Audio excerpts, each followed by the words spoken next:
avec la monnaie d'Afrique de l'Est. Je veux dire, c'est du n'importe quoi. Hein?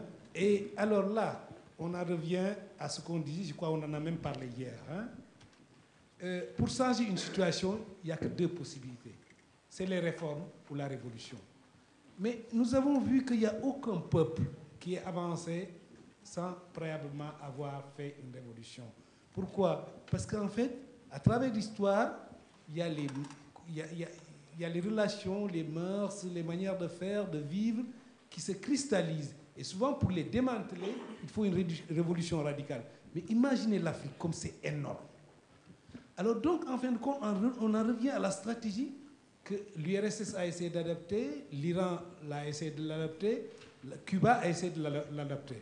Bon, ça n'a pas été vraiment une réussite particulière, sauf peut-être dans le cas de l'URSS pendant une cinquantaine d'années. C'est-à-dire faire une révolution dans un pays, et ça marche tellement bien que ça s'étend au reste du continent comme un feu de brousse. Donc on peut espérer que ce soit le Ghana ou le Mali.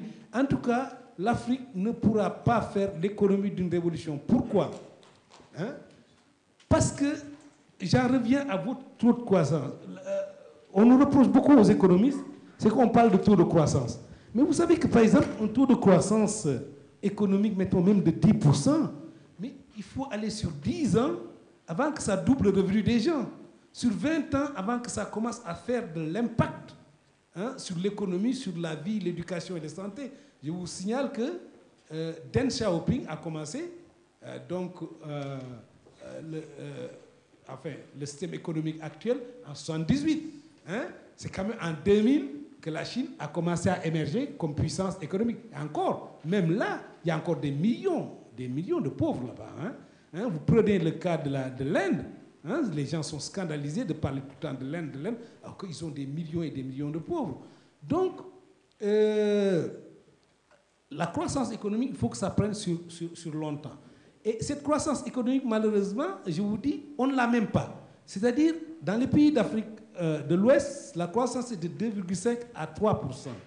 Mais 2,5 à 3%, ça veut dire que ça couvre juste l'augmentation de votre population. C'est-à-dire, dans 20 ans, 30 ans, vous stagnez ou vous reculez. Il faudrait quand même que la croissance soit plus énorme. Donc, en attendant la révolution, on a parlé de réforme.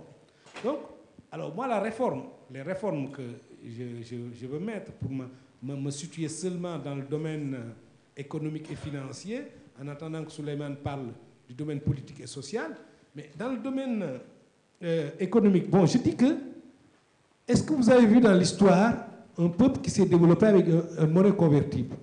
Le rouble russe est resté 800 ans inconvertible.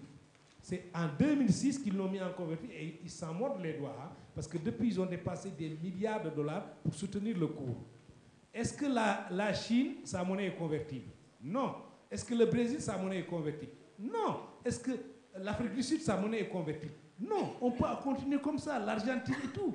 Donc, je ne vois pas la logique d'un pays sous-développé parce que dans ce contexte économique, ta monnaie doit être inconvertible. Et je vous signale que la France qui nous impose l'inconvertibilité, jusqu'en 1958, sa monnaie n'était pas convertible.